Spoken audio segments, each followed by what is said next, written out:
Thank you very much. I'm delighted to be here.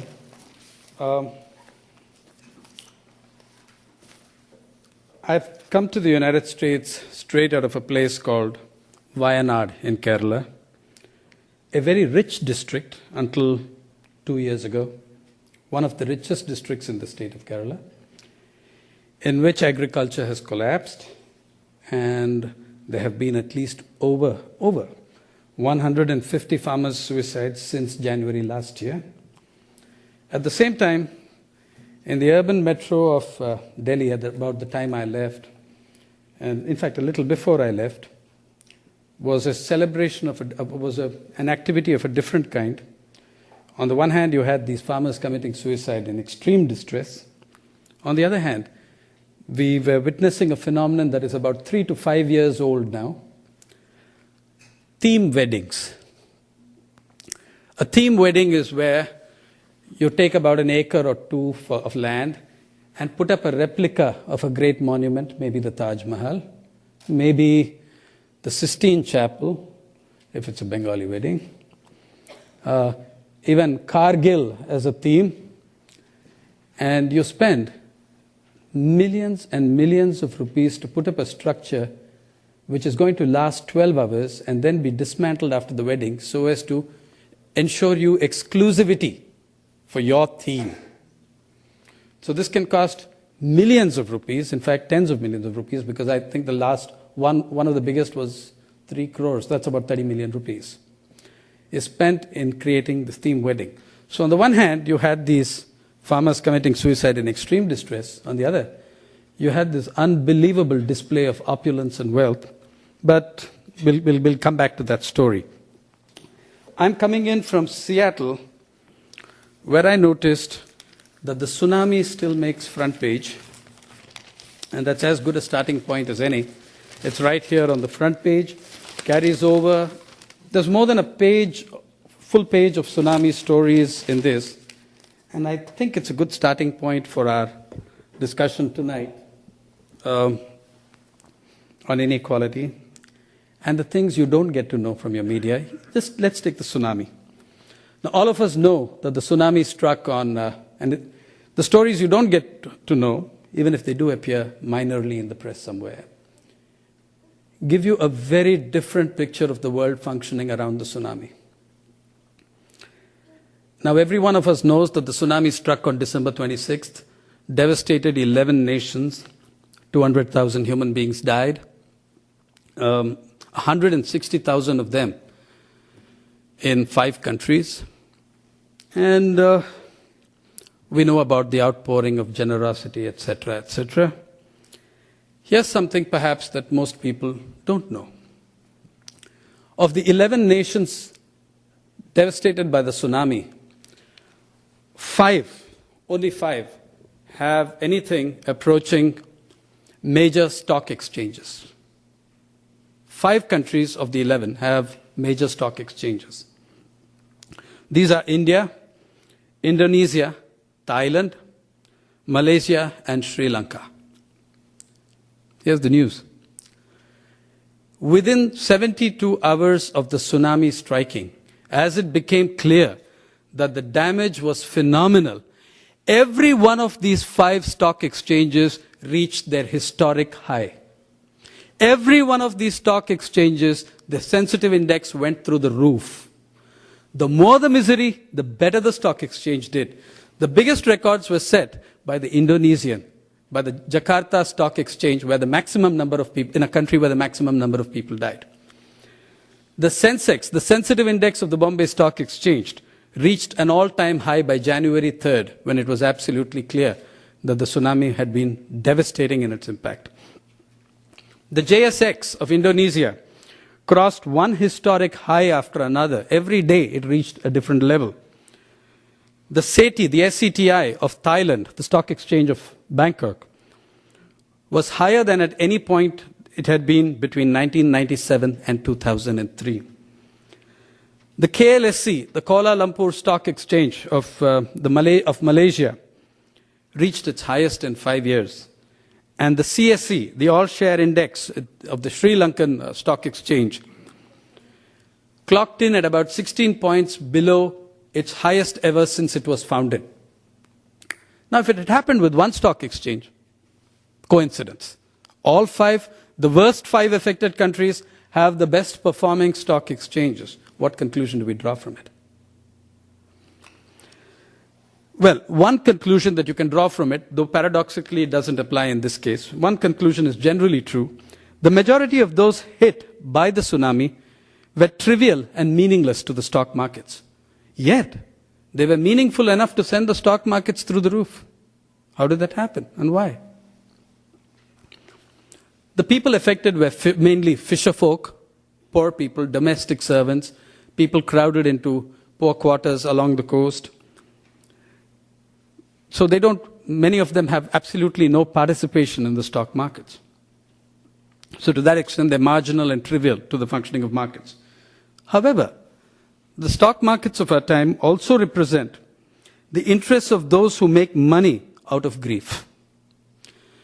The sense that sent the markets soaring was the smell of reconstruction dollars coming in. So the greater the misery, the greater the dollars, the better the stock exchange did. No coincidences. You can play that for one stock exchange, not for the 5 stock exchanges of the 5 worst affected countries. One of the great successes of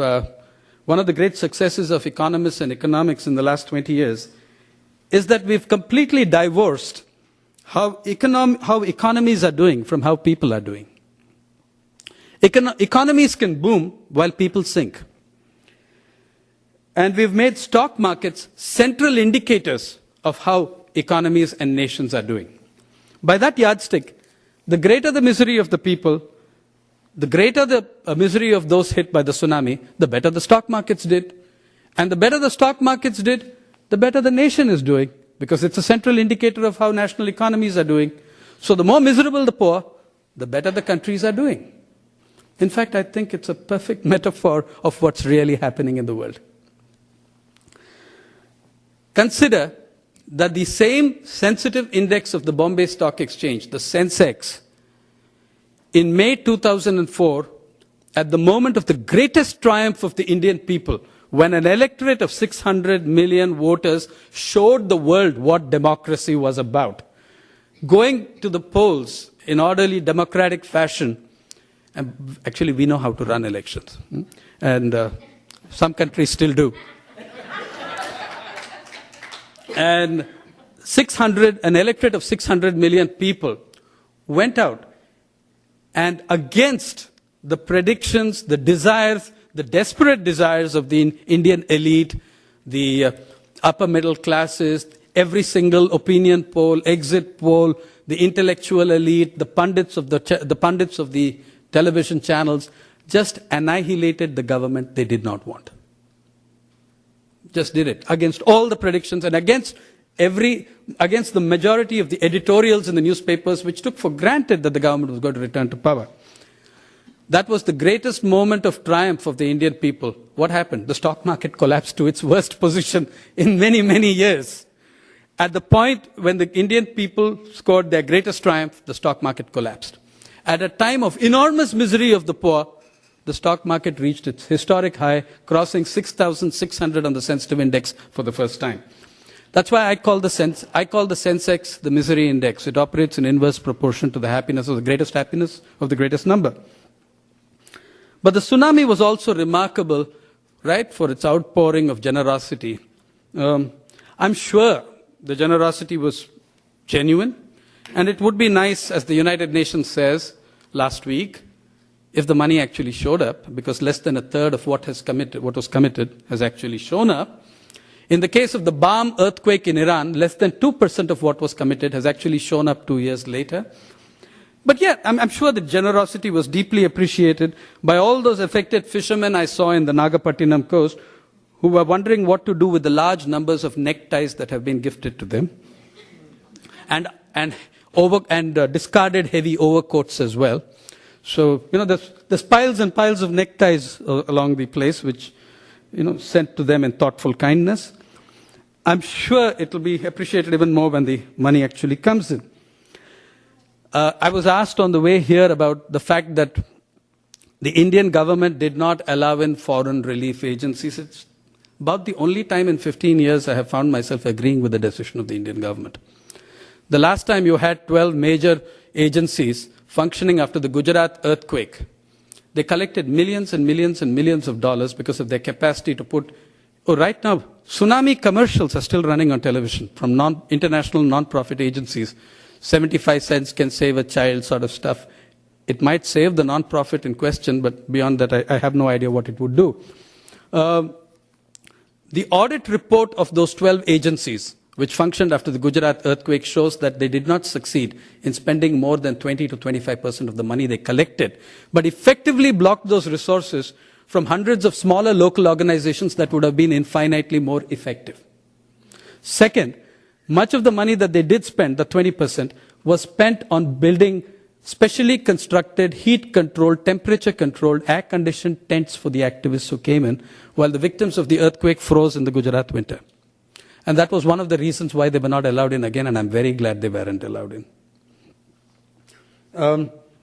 This is still not to deny the generosity of millions of individuals, not to deny the extraordinary coverage of the media of the tsunami. However, in the same period, if you take the district that was worst affected by the tsunami in India, it's a district called Nagapattinam in the southern state of Tamil Nadu. Over there, the tsunami destroyed 30,300 houses at one blow. That was the worst affected district in the country. In the same period that the tsunami destroyed 30,300 houses in Nagapattinam, the government of Maharashtra destroyed 84,000 houses in a week or two in the metropolis of Mumbai, with bulldozers, police squads, and extreme use of force. 84,000 houses, which is 2.5 times the number of homes that were destroyed in Nagapattinam, were destroyed in Mumbai. How much coverage did you see of that? Right? You didn't see much of that coverage, right?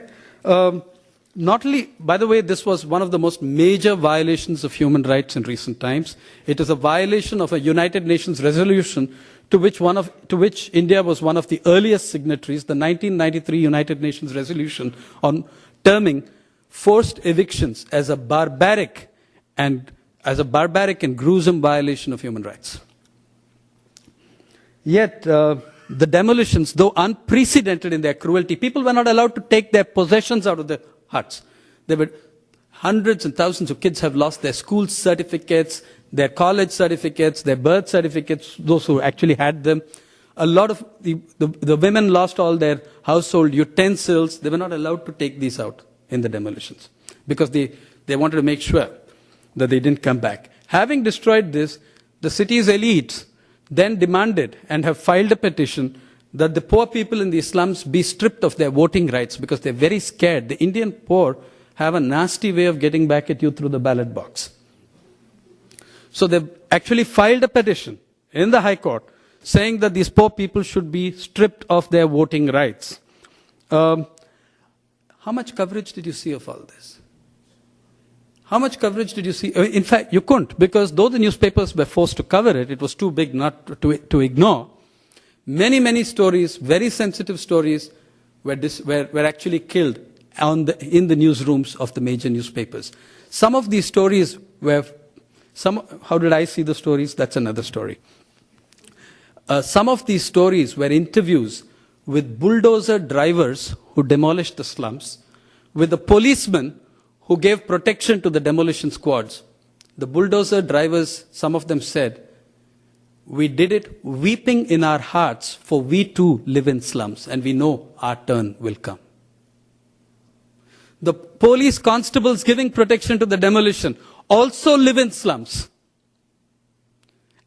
And they did not take any pleasure in the actions that they were forced to undertake by the government of Maharashtra.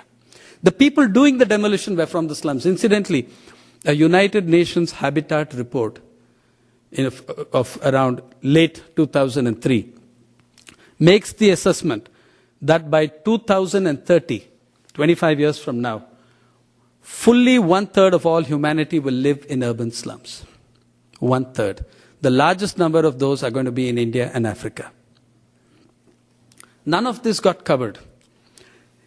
Even in covering the tsunami, this is the mindset of inequality. What happened? The poor have no rights.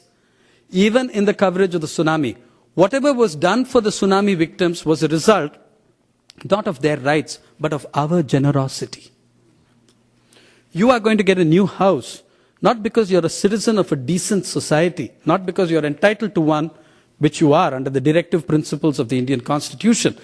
You're not going to get a house because of that. You're going to get a house because I am sorry that half your family was washed away in the tsunami. It's not about your rights, it's about my generosity. We've reduced people to that. We've reduced the poor to the objects of our generosity and our sympathy. You build your own home, we'll demolish it. But we'll give you a new one. If we choose to, that is, if we feel sorry for you. How agonized we are over how people die, how untroubled we are by how they live.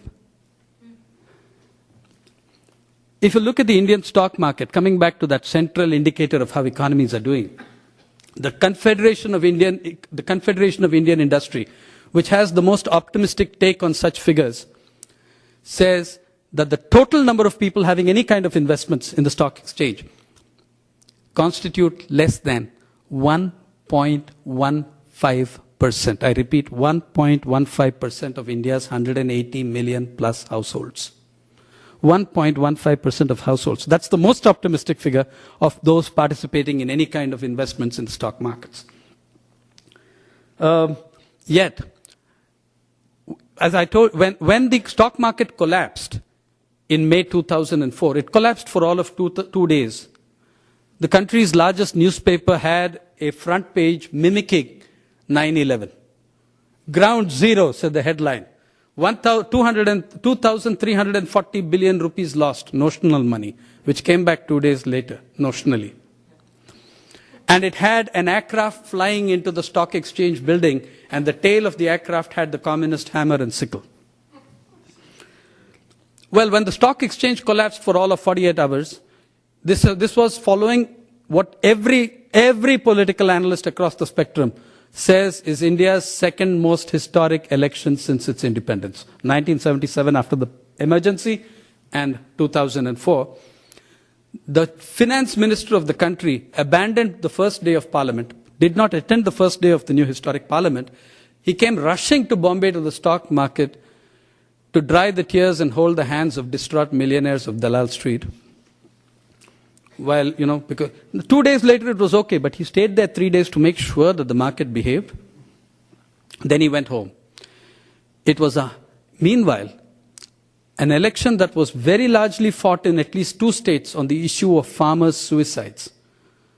It took another 149 suicides of farmers in the southern state of Andhra Pradesh before the Prime Minister condescended to visit the place. But a twitch in the Sensex had the finance minister jetting out to Mumbai. That is the difference of attention. That's the difference in the attention you get if you are poor or if you are rich. So it's all about our generosity and our feelings and whom we are feeling sorry for today or who we feel sorry for most of the time.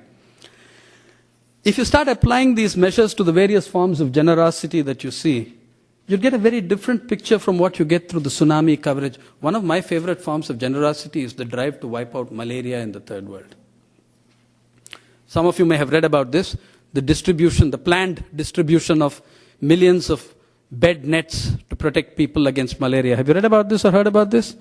It's a plan involving the WHO, the World Bank, and anyone else out to make a dollar.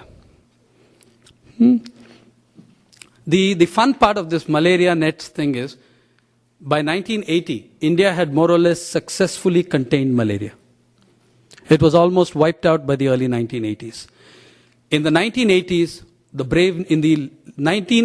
and up to in the 1990s, we entered the brave new world of structural adjustment, of huge cuts in public services, privatization of medical services in a large way, soaring costs of medical attention. 21% of the Indian rural public no longer seek medical attention for their ailments. That's the latest figure we have, because they simply cannot afford it. Okay? Now, After all these cuts, malaria resurfaces with a vengeance in India and in neighboring countries. Having caused it to resurface in the first place, now generosity demands that we distribute bed nets, millions of bed nets to people who don't have beds.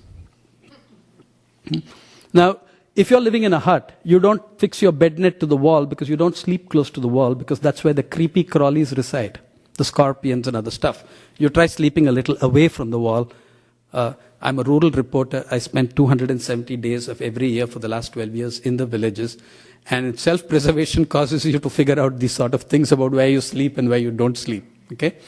So first, we're giving these bed nets to people who don't have beds. At a cost of God knows how many millions of dollars. It's planned. Every time it's been attacked, they have withdrawn quietly, only to try and bring it back through the next government.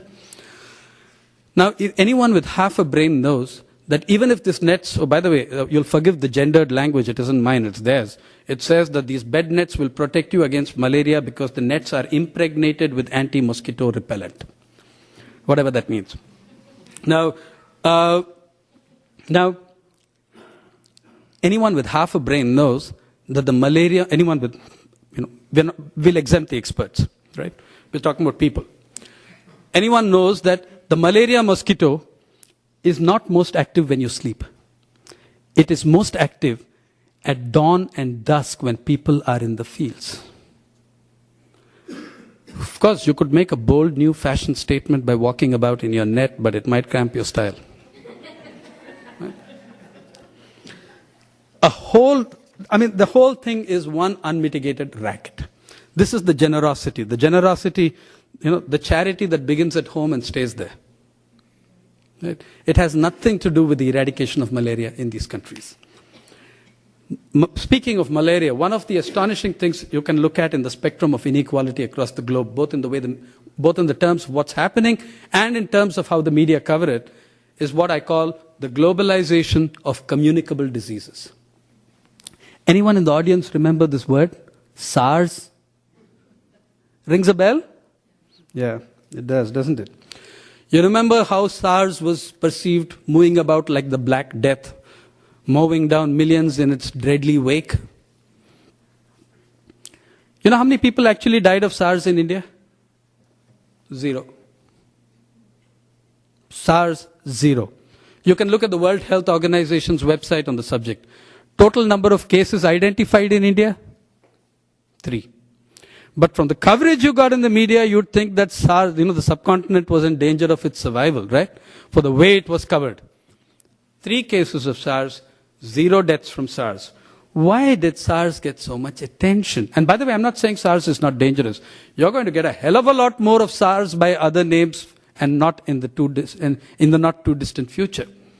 Because we have globalized communicable diseases through the strategies of the last 10, 15 years. Through the policies of the last 10, 15 years.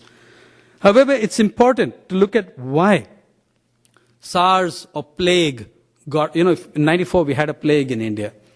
Every aircraft going out of India was sprayed while going out, sprayed while being received at in airports in the West. The plague killed 53 people. SARS, worldwide, in its 100 days, according to the World Health Organization's website, in the 100 days of its existence in the first round, across the planet, SARS killed 879 human beings. That's about half the number of people who die of tuberculosis every day in India. But TB never gets the same kind of coverage because it kills the wrong people. SARS germs, plague germs, kill the beautiful people. So they get that kind of attention in the media, in the medical systems, in the government's policies. Plague germs, SARS germs, they are notorious for their non-observance of class distinctions. They board aircraft and fly club class to New York, and that scares the pants of the world. Right? So they affect the wrong kinds of people. And I'm not just talking about poor countries. How many people are aware that in August 2003, in October 2003, the government of France, one of the best off countries in the world, the government of France acknowledged that in August 2003, 15,000 senior French citizens had died in a heat wave. Now, France has had heat waves before. Why did 15,000 people die in that heat wave? And why is it that all those 15,000 citizens were elderly, pensioners, and retirees? You know, the thing is, 879 people from SARS in 100 days, 15,000 people in rich France in the space of a month. And it didn't make the world headlines because they were largely poor, elderly pensioners whose health benefits had been subjected to severe cuts in the preceding 2 or 3 years. That's why they died. If it had been 800 people of the flying classes, you got that kind of coverage. When 15,000, and again, we're not talking about Bangladesh or India, we're talking about France. 15,000 senior citizens died. It didn't make news. You can get onto the net and look at the figures and the discussion. They had a special parliamentary commission to go into it. I don't know what came of it. It might also be interesting to look at why China was the worst affected country by SARS. And that has a lot to do with what we're discussing today. In the 90s, in the 80s and 90s, we entered this world of structural adjustment, cuts in subsidies, cuts in basic services, withdrawal of entitlements of poor people, and privatization of just about everything, including soul and intellect. The Chinese government closed tens of thousands of factories. Now, if you're a citizen of China, you accessed your health through your workplace, through your school, your factory, or the local network that you were aligned with. When tens of thousands of factories were closed down across China, millions of workers lost their access to health. The chain of command, the alarm system, the signal system by which a new disease got reported and got checked at the labs in the tertiary level, that system completely collapsed. Therefore, when SARS hit, there was no plot on the Chinese government's part to conceal it. For most of the time, they really didn't know because they had destroyed the system by which they could have known. They destroyed it to save a few $1 million and lost a few $1 billion because the depredations you visit on the poor tend to come back to you. The Chinese, that was the year that the Chinese GDP took its worst hit in a decade and a half. Also, leaving severe scars on the GDP of Singapore, Thailand, and a number of other countries also hit by SARS. The great software festival of China was cancelled. China lost billions of dollars, though it saved some millions, in throwing workers out of work, throwing workers out of their factories. So that happened with China. Did I mention France? In this country, I have no idea, I don't think there's a clear estimate, how many elderly Americans cross the border into Mexico and Canada to buy drugs. Okay? I do know that your federal government has responded to it by conducting police raids on pharmacies in Michigan.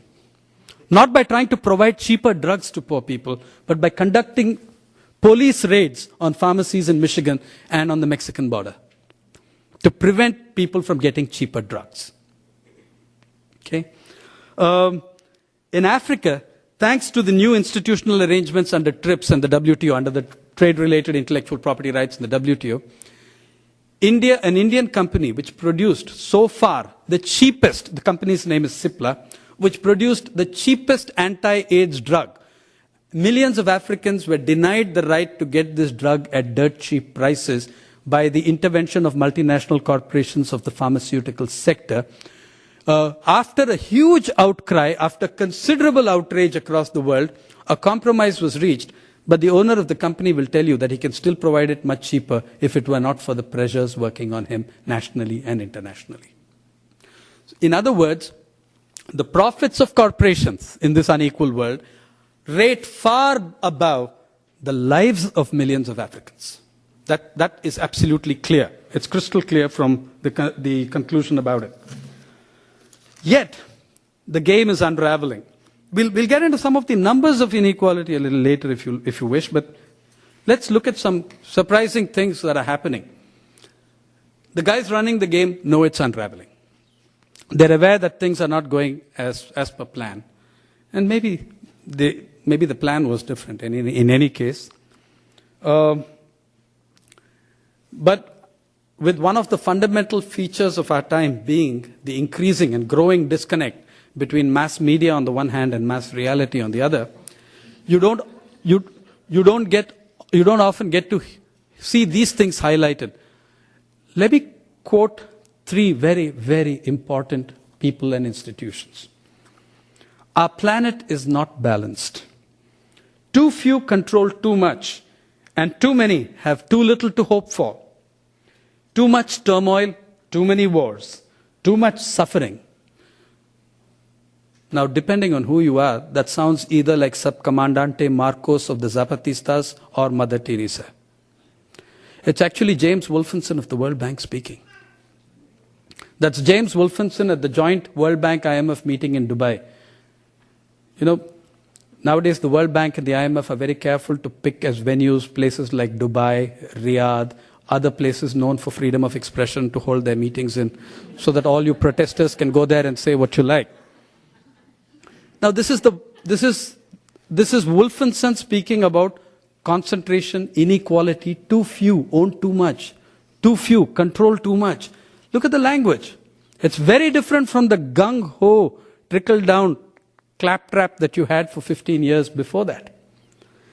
3 days after Wolfenson spoke, this was towards the end of 2003, a small paragraph appeared in the International Herald Tribune about the IMF, the International Monetary Fund, which, if you remember, during the Southeast Asian financial crisis, together with the United States government, Washington and others, nearly brought down the Malaysian government of Muhammad Mahathir for being recalcitrant and creating a crisis, blah, blah, blah, blah.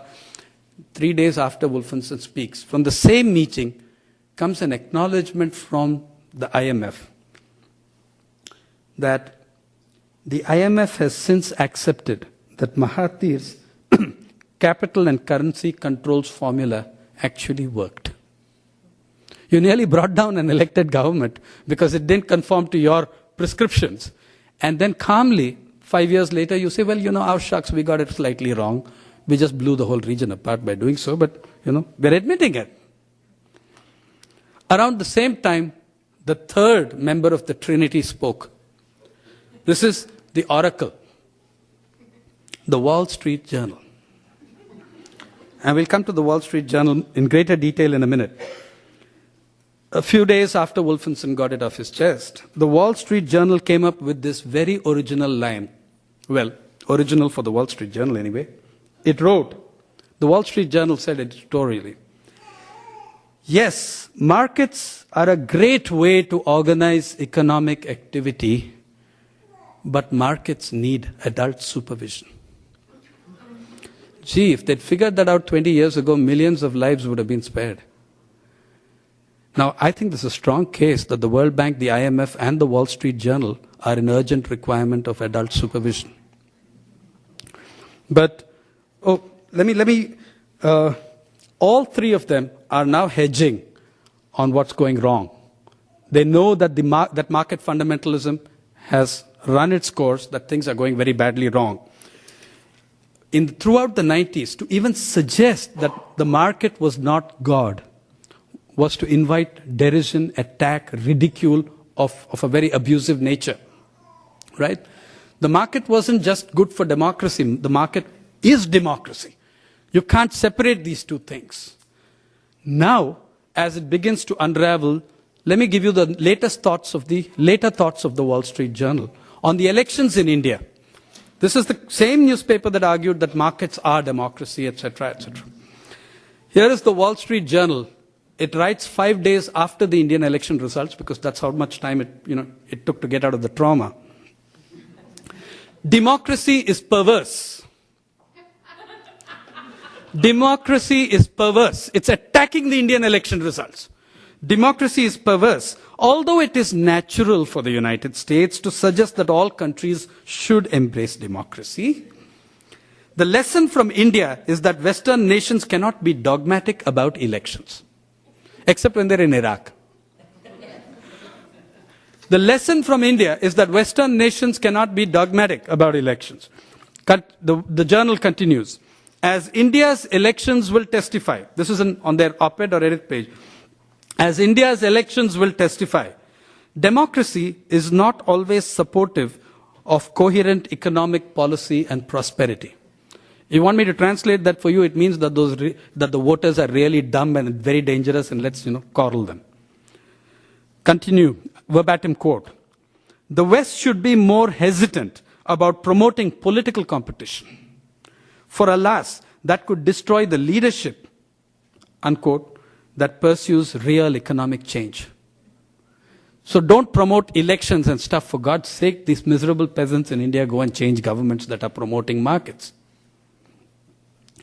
The WSJ continues. The lesson is that if India wants to be an economic power, it has to pay heed to the global voter known as the investor.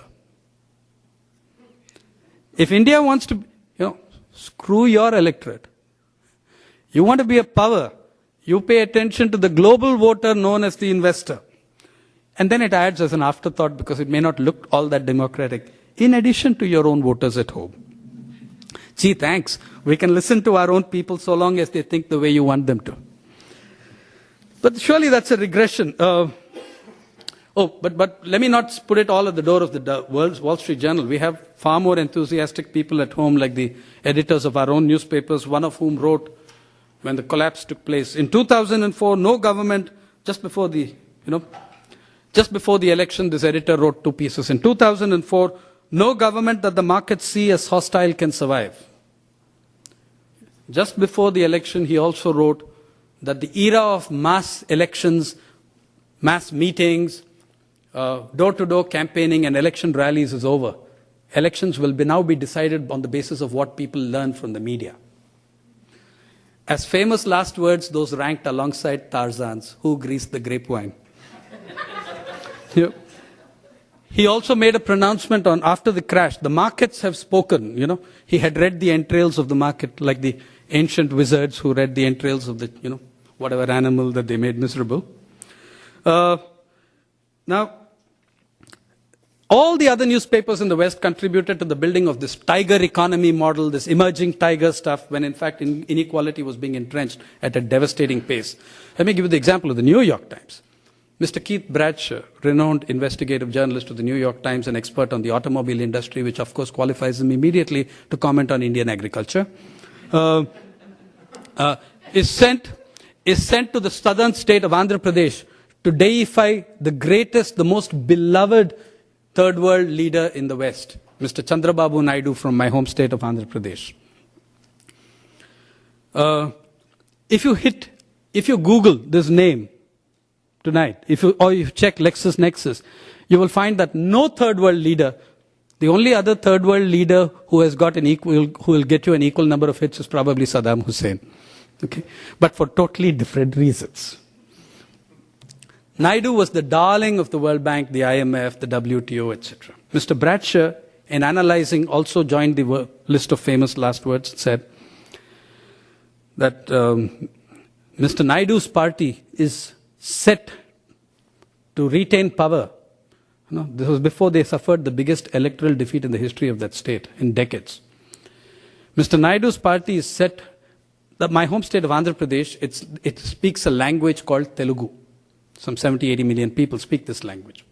And Mr. Bradshaw wisely commented, he studied the problem very closely. He visited the place for all of 6 hours or so, and declared that Mr. Naidu's party seems set to regain power in the coming elections because he and his party speak Telugu. Now this is, the rest of Andhra Pradesh speaks Esperanto. Right. This is like saying that Tony Blair and the Labour Party are set to retain power because they speak English. Which of course there might be a strong case for because earlier it was Cockney. Right. So, anyway, all these predictions went awry, and you can see how angry they are with democracy when it works against them. Because the poor there spoke decisively. Anyway, if you look at how, more on the free market. Has anyone seen the new patent laws and seed laws of Iraq? There's a free market for you. A completely imposed free market in perpetuity and in eternity captive to Halliburton and MCI, and a number of other multinationals. Halliburton gets exclusive monopoly rights to import oil into a country with the second largest reserves of that commodity in the world, at about 2.5 times the price of that commodity in that part of the world, exclusive rights of exclusive importation. A friend of mine calculated that it would be cheaper to drive the oil down by limo from Kuwait than to buy it at Halliburton's price. You should see these patent laws and seed laws. The people of Iraq didn't even know that they needed a seed law. It's been written by the Monsantos, the Cargills, and these guys. It's been, whatever other doubts you might have about the law, you can see that it's been written by the lawyers of American corporations. The language, the tone, everything is unmistakable. A country has been reduced to a colony in perpetuity. It doesn't matter how representative the government of Iraq is tomorrow. It can have no... The free market precludes Iraqi ownership of any Iraqi asset of significance. Okay? Soon after Saddam fell, a couple of very entrepreneurial young guys started a cell phone network, which was shut down physically by your army and handed over to MCI, which had no previous experience of building networks in such places. Right? That's the free market. I'm sure the Iraqis will be very grateful. I see them expressing it every day. The opening up process in many ways now, in many of these countries, resembles the opium wars of the 19th century. But let's look at this growth of inequality worldwide. Inequality has grown faster in the last 15 years than in the preceding 50. It's grown faster in the last 15 years than in the preceding 50. Every single report of the United Nations Development Programme's Human Development Report, which has been coming out since 1990-91, shows you this, and shows you that it has intensified with every single successive year. The income gap between the top 20% of the world's population and the bottom fifth has more than doubled. By 1998, the top 20% consumed 86% of all goods and services. The bottom fifth of the world's population are currently living on 1.2% of the world's resources and services, goods and services. The world's richest 200 people doubled their net worth in 4 years leading to 1998, which means that they more than doubled their net worth in 4 years to over $1 trillion. And the assets of the top 3 billionaires are more than the combined gross national product of all least developed countries and their 600 million people put together. By 2004, the position had actually worsened. To that point is what I think the bank and the fund were beginning to worry about. That things are not going as planned, or maybe they were going as planned but too well. Russia, look at the rest of the world. Russia, once the second superpower in the world, was subjected to shock therapy in the 90s and other doctrines of market fundamentalism. The former USSR lost 42% of her gross domestic product. No mean achievement, because no country has lost 42% of its GDP without either a war or a famine. Russia managed that with only the IMF and Jeffrey Sachs, without war or famine. Every year now, if you check it out, 400 to 500 people die in Moscow, in the vicinity of Moscow, of hypothermia, of cold, in the cold of Moscow in winter, while every year the number of Mercedes-Benzes sold in Moscow has soared. The sale of Mercedes-Benzes has gone up in every one of those years, that more and more people have died of hypothermia. In fact, so many new boutiques and fashion boutiques and, designer stores have opened in Moscow, that when Armani opened his designer store in Moscow, the International Herald Tribune mocked him gently, saying he was Giorgio come lately. Because everyone else, Versace, Bulgari, all of them were already there. And all this time, people were dying of hypothermia in the city. China, long one of the most egalitarian societies in the world, is now seeing gaps between its coastal areas and its rural interior that it has not seen perhaps in 100 years. The Chinese People's Procuratorate, a watchdog body of their Communist Party, a watchdog body of their Communist Party, the People's Procuratorate of China, towards the end of 2003, came out with a report saying that report on various things in which it mentioned that two of the giant and rapidly growing sectors of the economy are, one is corruption, the other is prostitution. That was the watchdog body of the Communist Party of China speaking. It forced them, in fact, to have a special session in their last Congress on this issue of inequality. It's in China, it's in India, it's in Russia. And by the way, just harking back to but all this doesn't gain ground because you have, as you see every night on every single one of your television channels, the giant soothsayer industry. It's getting better. Things are actually getting a lot better. It's the baseline statistical, it's the baseline game. If you draw the baseline in the last ice age, everybody is doing better. And it's also the statistical averaging game, which we won't get into here. But just to give you an idea of the way of looking at growth, for instance, which do you think was the fastest growing economy in 2003 in the world? Afghanistan. Afghanistan was the fastest growing economy in the world at 21%. See, Afghanistan's GNP doubles if you just stop bombing. Okay, you build one school. It's a vast improvement. But by the conventional measures of growth, was the fastest growing economy in 2003. And the United Nations, however, humbly added that 50% of that growth came from the cultivation and sale of opium. Because you've destroyed any other means of livelihood for poor people in that country. They just cannot earn another way. What about Africa? How did Africa do in all this? Ask Joseph Stiglitz, former chief economist of the World Bank, sacked for his incompatibility or incompetence, which of course immediately qualified him for the Nobel Prize. As he points out, the African continent, subjected to forcibly imposed policies of the IMF and the World Bank, has lost nearly a fourth of her income. Even as African cotton farmers who grow the cheapest cotton in the world go bankrupt, American cotton producers, not farmers, because these are corporations, not farmers, get an annual subsidy of about $1 million each. No one can compete against that. So great is Africa's overall crisis today, and I think it's worth considering this point in view of all the amount of concern about outsourcing, that today, according to the Financial Times, the entire continent of Africa has just 20,000 engineers and scientists to serve a continent of 600 million people, because today there are more African scientists and doctors and engineers working in the United States than in all of Africa. Okay?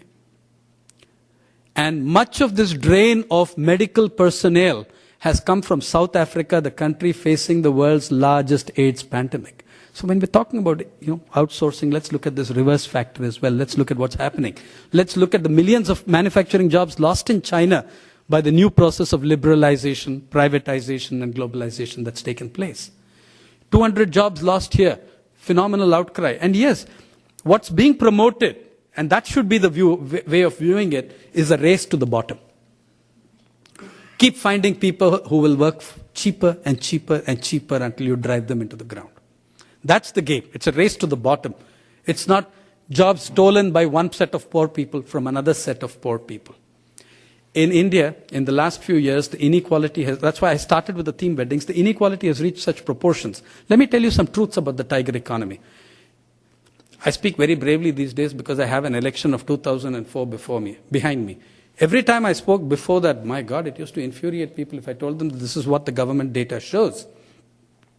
At a time when India was being promoted as the emerging tiger economy, its per capita food availability in 2003 was lower than it had been during the Bengal famine of 1942-43. You can check that figure in the pre-budget economic survey, a document that the government of India places in Parliament at the time of the budget session of Parliament. Amartya Sen's figures will show you that the per capita availability of food grain in the Bengal famine was 147.5 kilograms per Indian. In 2003, it was 141.7 kilograms per Indian. 7 kilograms less than it had been during the Bengal famine. In this period, we were still implementing the structural adjustment policies of export-led growth, in a period when per capita availability of food grain was so low, India exported 13 million tons of food grain in 18 months at a price far lower than that at which she sells it to poor people in her own country. We exported that grain to overseas markets at 5 rupees 40 paise a kilogram, while selling it to poor people in Andhra Pradesh at 6 rupees 45 paise a kilogram. And then we boasted, look at our mountains of food grain. Mountains of food grain existed because the structural adjustment programs had so effectively destroyed the purchasing power of the poor that they could not buy food at those prices. It was that hunger that drove the kind of election results you saw last year. Once we entered the brave new world of liberalization and privatization, India cut development expenditure from her budgets, cut development expenditure from her plan outlays from 14.5% of gross domestic product to 5.9% of her gross domestic product. That is a cataclysmic fall from, that's a fall of about 30,000 crores, which is about $7 billion. We removed $7 billion from development expenditure. But we didn't just remove $7 billion. When $7 billion is invested in the Indian rural economy, it converts into about $30 to $35 billion of rural income. We blew that income away. And that's when the crisis began. That's when the farmers' suicides began. That's when our agrarian crisis took off. That's when thousands of farmers committed suicide between 1997 and 2003, becoming the lead issue in at least 2 or 3 states in the election, the suicides of thousands of farmers, which have had the misfortune, the total misfortune of being the mug who has to cover. Don't think that farmers' suicides are something that happen only in India. They happen right here in the United States. Maybe they don't all get reported as suicides because there are 2 problems associated with the reporting of suicides all over the world. One is stigma. The second in USA is insurance. So a lot of them, if you speak to the farm unions here, they will tell you that the number of suicides which are not necessarily reported as suicides, but as accidents, because you don't want to deny the family insurance. In India, there are at least 7 ways in which you can undermine the suicide figures, and that was the investigation I did between 2001 and 2004 in Andhra Pradesh, which I'm now doing in Kerala, and finding out that the number of suicides in the rich district of Wayanad, Kerala, is as intense as in the poor district of Anantapur in Andhra Pradesh. Because cartels have emerged at the global level, which are controlling and rigging commodity prices. Commodity prices have collapsed at the level of the producer, at the level of the wholesale, at the level of the small farmer. They haven't changed much at the global level. Each time one of you goes out there and buys a cup of coffee, 1/20th of what you pay for that cup of coffee goes to the guy who spends his life growing that coffee in Wayanad or in Brazil. The rest goes to Sara Lee, to Kraft, to Nestle's, to Starbucks, and to the big boys. Okay? That's how the world of commodities is now rigged. The prices of commodities are falling for the producer right in this country. In the United States between 94 and 99, consumer prices at the markets actually rose 2.8%. But family farm prices crashed 37.5% in this very country. We're just slaughtering the small farms, the small households across the world. If you look at your farm subsidies, which are leading to suicides in Africa, for instance, they didn't go to small farmers in the United States. They went to 26 Fortune 500 corporations. I was delighted to find who your struggling small farmers were when I checked the Associated Press database on this story. I cried buckets when I realized that, poor old guys standing in the line for handouts of agricultural subsidies in the United States included Ted Turner and Scottie Pippen. And not to forget David Rockefeller. Yeah, they're all listed as recipients of agricultural subsidies in this country. Whereas your small farmer is going bust. I worked for a semester while teaching in the University of Iowa in the late 90s, in 1998, where every day I read in the paper about another family farm going belly up, more foreclosures, more farms closing. And once the farmers of Iowa had a spectacular protest where they came and released lots of hogs in the streets of one of the towns nearby, and they explained that while the price of pork in the supermarket had not fallen 1 cent on the pound, their prices had collapsed. So somewhere, the money was going somewhere. Where was it going? This is happening in the United States. Farmer suicides are occurring in the United Kingdom, up to the 2001, for which figures are available, at 2.5 a week on average. Okay? They're occurring in Burkina Faso and Mali in Africa, where cotton growers of Burkina Faso are getting wiped out by the subsidies of the EU and the United States. All over the world, that small farmer is getting wiped out to the benefit of corporations. That's the kind of situation you're looking at. In Latin America, along the world's most unequal region, inequality rose so sharply in the 90s, which was terrible for a continent that had seen 100 million people fall already below the poverty line in the 1980s. They had 2 rounds of shock therapy. There's an Oxfam figure that tells us that in Mexico alone, an additional 11 million people fell below the poverty line between 1990 and 96. Worldwide, as FAO Director General Jacques Diouf points out, in the last 15 years, in which rich countries increased subsidies to their farmers or agricultural producers, poor countries went from being net exporters of food to net importers. India is the country that produces the best spices of pepper in the world. They come from Malabar. Many explorers from the West in the medieval ages used to sail to India looking for Malabar pepper. Malabar pepper is premium grade pepper as against 4 other lower grades of pepper. Malabar pepper has collapsed because the new laws allow people to import 3rd grade, 4th grade pepper into India, remix it with Malabar pepper and re-export it to rich markets. So farmers in that very rich district of Wayanad, that is the source of most of the Malabar pepper, are committing suicide in very large numbers. In coffee, the coffee prices have collapsed by a factor of 10. Pepper prices have collapsed just through the floor. Vanilla prices have collapsed. Cardamom prices have collapsed. But if you get onto the multi-commodities exchange websites, you'll find that at the global level, the prices have not fallen so much. Somebody is making the money, and those are corporations. These are the driving force of the new inequality that's going on. India is a classic example of engineered inequality. Oh, the New York Times had, some time ago, a front page article celebrating the birth of a class of people who spend their weekend at the mall. Isn't that delightful? And some of the letters that came in from India were also illogical. There were many. I noticed a few NRI exchanges proudly about, have you seen this article? Everybody is spending time at the mall in India. It would have to be a very big mall.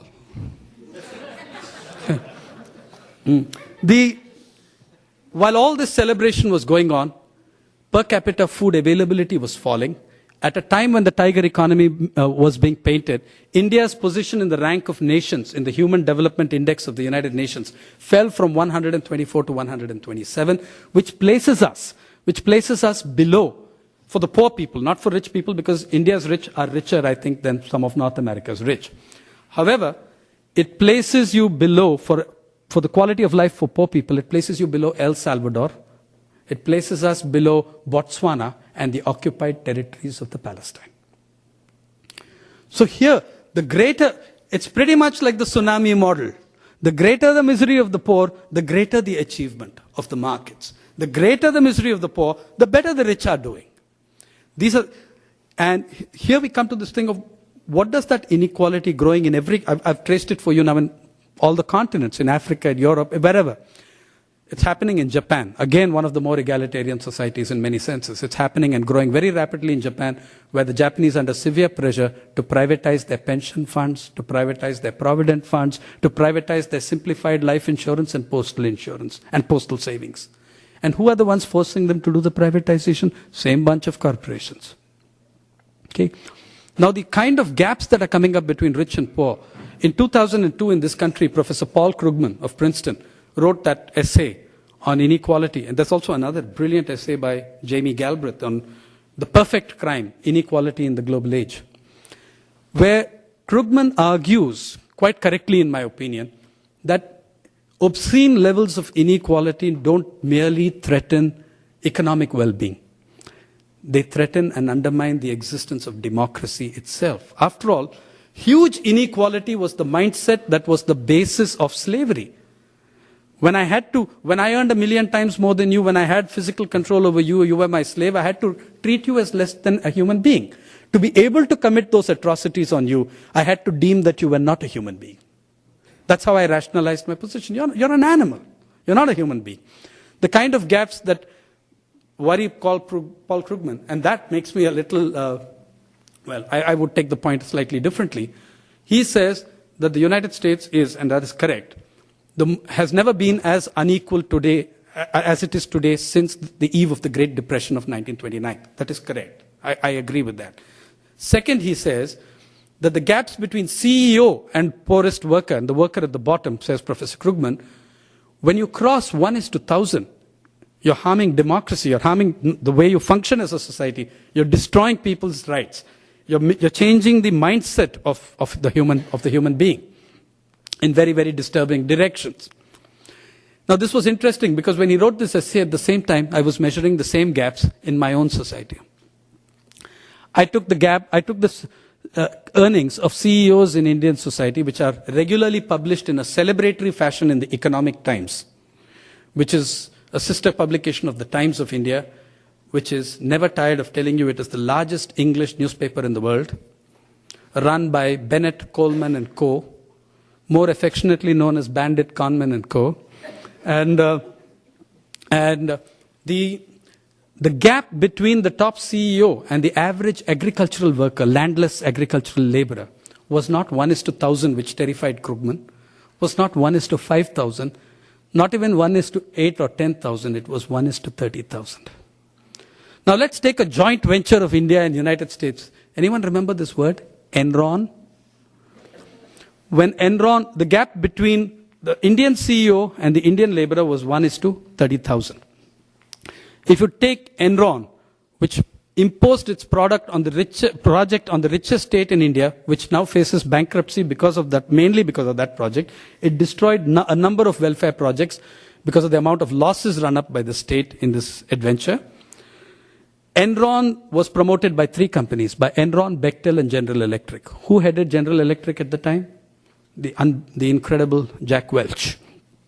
This project displaced hundreds of farmers in that region for a project that bankrupted the state, the richest state in the country. Most of those farmers are women farmers because it's a high migration area and most of the farms are women-headed households. Now, if you compare the wage of that woman who's lost even that income, she's even lost that income. She was earning about 4,500 rupees as a farmer. How did it compare with the top CEO model of Krugman, Jack Welch, who retired on a final package of $123 million, an exclusive box in the baseball stadium, and a private jet? But, I mean, let's admit that he did make sacrifices. When people got angry, he gave up the baseball box. Okay? So, she gave up her entire livelihood, involuntarily. Maybe even her life. The gap between them was not 1:30,000. It was 1:1.2 million. That's the gap between that $123 million, and I'm not counting the perks, I'm just counting the cash. Between the $123 million and her 4,500 rupees, the gap is 1:1.2 million. How can you sustain such obscene gaps? How can you sustain that kind of inequality? How can you sustain the kind of inequality which the New York Times acknowledges 3-4 days ago in its front page on the failure of water privatization in Latin America, though it never criticizes a corporation, American corporation by name, for the kind of mess that now plagues Latin America. It blames the governments of Latin America. And I'm sure that's right. Let's make it very clear that in this neoliberal global model, it's not wrong just to say that the International Monetary Fund or the World Bank or the WTO imposed something on the Indian government. The Indian government is filled with elites who readily welcomed what was imposed and took great delight in imposing it on their populations as well. Okay? It is an ideological outlook. It is a mindset. It's the mindset of inequality. It's the mindset of neoliberal globalism. So thousands of farmers have committed suicide around the world. All these things have happened. Inequality gets worse and worse and worse and explodes. Even in terms of wars, it explodes. By the way, speaking of outsourcing, there's never any protest over outsourcing of war. There's pressure again on us to send troops to Iraq because, you see, now we've held fair and free elections. Right? After all, there's plenty of expertise here in holding fair and free elections. Ask Ohio or Florida and they'll tell you. Right, so they've held them now in Iraq. But the a number of countries are being asked on the old Roman model to send troops. And by the way, if you're from Latin America or someplace, you fight for the American army for a certain number of years and you actually stay alive, then you can apply for citizenship. It's the old Roman model. Okay? We should know we lost hundreds of thousands of lives fighting for British imperialism. In the same Iraq, we lost 8,000 troops in a single battle, in the Battle of Kut in 1916. And it was for the same rhetoric, regime change. Because the Brits had taken a bashing at Gallipoli from the Turks. The Brits had to explain to their population why tens of thousands more people had to die. So they desperately needed a propaganda victory. At that time, the ragged, wretched Indian 6th Army, which had seen months of fighting without respite, was asked to go and change the regime in Baghdad. They were cut to pieces, caught between Turks, Kurds, Iraqis, Shiites, Sunnis. The outsider always ended up uniting everyone else. Okay? So that we did that. Then we were asked to die for British imperialism. Now we are asked to die for American imperialism. The Irish had the right take on this. They had the right take. They always said, the sun never set on the British Empire because even God can't trust those bastards in the dark. Now, whether it's in the sphere of war, whether it's in the sphere of economics, whether it's in the sphere of culture, whether it's in the WTO, the World Bank, the IMF, or in the lives of ordinary people, we've structured an incredible inequality that threatens every kind of decent human norm. And yet it is unraveling. You've seen it unraveling at Seattle, at the WSF, in the Indian elections, which terrify the Wall Street Journal with an almost apocalyptic vision about democracy being perverse. Things are going awry. Resistance is growing. I want to end with this one thing that I'd like to share with you from my... I wasn't trained as a journalist, I was trained as a historian. And some 25, 28, 26 years ago, speaking of the Roman model, I read the Roman historian Tacitus. Tacitus and the Annals, Nero and the burning of Rome, in which Tacitus, who though he hated Nero, was honest enough to say that Nero had not, in fact, set Rome on fire. But he was scared as hell that people believed he did. So he had to do something to distract the population of Rome. And what did he do?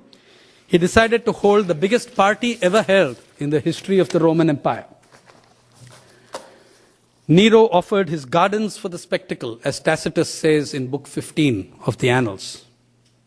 You can look. One of the nice things is that you can look up Tacitus on the net today. Some university in the United States has put up Tacitus fully on the net.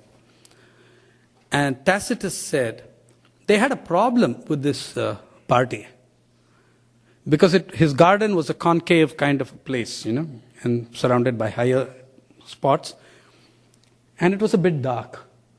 The problem was how to provide nightly illumination for the party, to which anyone who was anyone in Rome was an invitee.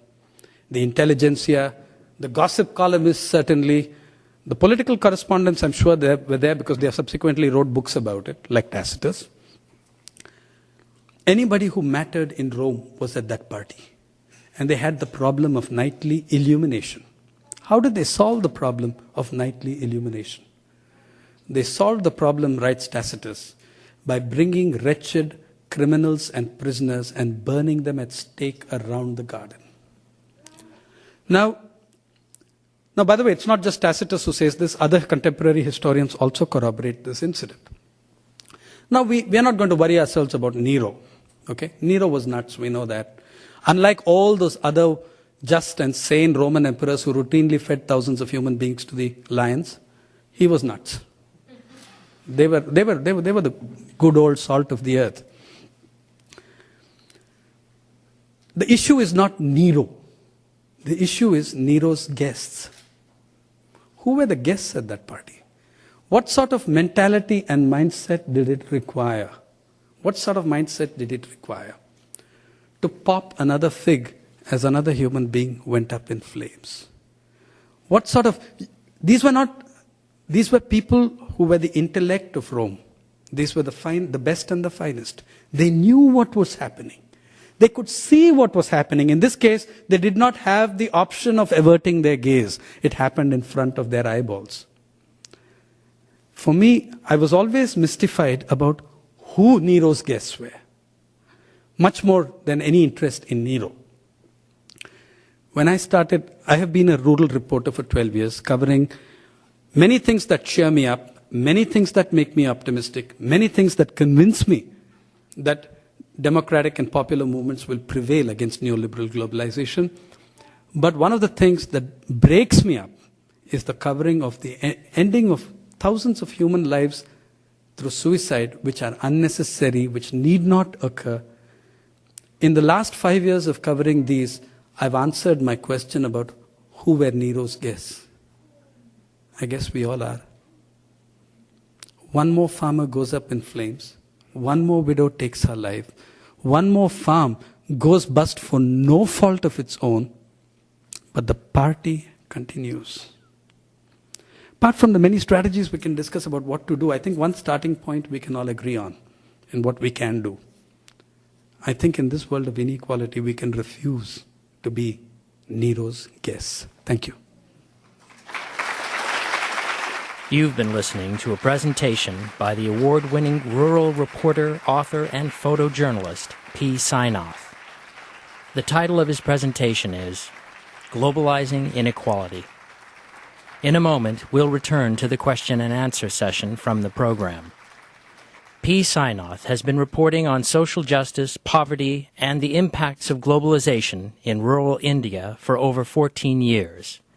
He is the rural affairs editor for the Indian English-language daily newspaper, The Hindu, which is available online at www.hindu.com. And he is a regular contributor to India Together, also available online at www.indiatogether.org. In addition to his regular articles and columns, P. Sainath is author of the book Everybody Loves a Good Drought, Stories from India's Poorest Villages. And now we return to the question and answer session from the program. You're listening to rural reporter and photojournalist P. Sainath. He spoke at the Washington State University, Vancouver campus on February 25, 2005. The first question for P. Sainath was, what can we do to sensitize readers of English-language newspapers in India to the importance of these issues, since they probably do not care that much about the plight of farmers and the impoverished in rural India? You know, I respectfully beg to differ with your conclusion that people don't care. One. Two, I would argue, as a journalist in his 25th year, that it has never been an issue of people not being interested. Never. That has never been my experience, or I would have quit the profession long ago. If you look at my book, you'll find that the first chapter, the first preface, is headlined, not what the readers want, because that's what 20 editors told me while rejecting my project. It's not what the proprietors want. Don't blame the victim. The victim didn't ask. The reader didn't ask for many of these stories. The reader doesn't have a damn choice if that paper is a monopoly and the only game in town, like the Times of India and Mumbai. One of the things that I found really hilarious, are you familiar with the Hindi language press names of newspapers? Yeah. Before I left India, Dainik Bhaskar ran half a page on Eminem. In the Hindi belt, the relevant... I only got to know about it because a friend of mine, a Hindi journalist, a very well-informed guy, was asking me, "Ye banda kaun?" You know, a half page on Eminem, the rapper, in a part of the world that has no idea what the heck you're talking about. It has nothing to do with what the readers want. It has to do with what advertisers want, with trying to build a particular kind of culture, with trying to invent a particular kind of reader, and that has been the incredible success of the Times of India. They've invented readership. By the way, it all happened here much earlier than in India. When I first visited this country in 1984, the top gossip columnist, I don't remember her full name, Betty something, had just retired, and she was interviewed by Time magazine. In one sentence, she summed up everything. They asked her, so Betty, she was retiring to do painting at home. Okay? And they asked her, so Betty, why are you quitting? She said, you guys have taken it away. You've put gossip on the front page. What do I do? Okay? And I think that just about said it. There was a conscious decision to promote the trivial because of advertising, because of sponsorship, because of the sunny side up need to sell products. That had nothing to do with readers. I would not be standing before you today as a journalist if it were not for readers who kept me alive. When 20 editors turned down the project, which led to Everybody Loves a Good Drought, which is now in its 13th print in 7 languages, because readers don't want it. That project got in because I got a Times of India fellowship in the memory or image of their beloved founder, and there was also at that time one of the resident editors who was very interested in such issues. It gave him an excuse to run 3 or 4. They got the largest number of letters they had for any series and that ran to a series of 84 reports on poverty in the Times of India. The readers did want to hear. No reader wants to hear only those stories. No newspaper has only one kind of reader, and I'm talking about general interest newspapers, and no reader has only one kind of interest. They might want some of the other stories, they might want to read things about, but if you look at the newspapers today, they've abolished the issues that affect 70%. If you look at the beats in newspapers, most Indian newspapers, there's no major Indian newspaper in the English language that has an agriculture correspondent full-time. No major newspaper that has a full-time labor correspondent left. What does it mean? It means that we have taken a decision that 70% of the people don't make news. That wasn't a decision taken by the reader. That was a decision taken by corporations who said that these people don't make news, the top 3% do. The beautiful people make news. When I quit my job and became a freelancer, which I was for 11 and a half years, it was on the decision that I'm going to cover the bottom 5%, as an answer to the coverage of the beautiful people. So I would advise you to revisit this issue. It's about what proprietors want, what corporations want, not about what readers want. Yeah. The next audience member asked the speaker to talk about positive steps that have been taken in the face of the negative impacts of globalization in rural India. Well, personally, I believe that there were many major shifts in Indian politics in the 80s and 90s that were of a positive nature, but are now threatened by the kind of changes that have taken place. One, I find when I look at my 24, 25 years as a journalist, I see an attitudinal change in people from when I went to, say, Chhattisgarh 24 years ago. People spoke to me with extreme servility. Hand across the chest, hand over the mouth, bent over to address you because you wore a pant and a shirt and were obviously somebody very important. Today, when I go to the same places, I see people with their chests sticking out, and I see a gigantic story in that change. The ruled are no longer able to rule in the old way. The ruled are no longer willing to be ruled in the old way. The rulers are not able to rule in the old way. There's a challenge to the authority at every point. Second, people are far more conscious of their rights than they were some years ago. They may not be able to enforce them as they would like to, but they are very conscious of them. Third, for me, the huge positive thing, the greatest positive thing in recent times, as I said, was that 600 million poor people went and showed the world what democracy was about. They were lined up against the most powerful array of forces in the country. A government that spent billions of rupees on propaganda promoting a concept called India Shining, ignoring the India that was burning. Promoting a slogan called the Feel Good Factor, mass production, which I called the Feel Good Factory. With all the experts telling them to do otherwise, the voter went and did exactly the opposite. That for me itself measures one of the great shifts, that it's a tectonic shift, that we are not going to listen to you. We are going to do what we think is right. That was one. Third. Fourth, there has been, in the last 20 years, an upsurge of the oppressed. Their participation levels in politics is far more. 5, local governance being brought in by constitutional amendments in India called the Panchayati Raj, the village council governance, has brought into governance people who were excluded from any form of participation in the village life, untouchables, Dalits, as we call them, as they call themselves, more accurately. They came, and a Dalit woman can be the president of a village now. This was unheard of before 1993, except in 2 states. Okay? Yet, having all those positive changes, now we have a situation where the Dalit woman might enter parliament, but parliament means very little, because it has ceded its sovereignty to the WTO and agriculture. At the very moment when the excluded are entering the halls of governance, the levers of power have less and less power, because someone else is making the decision away from the country, outside the economy. So that's one conflict.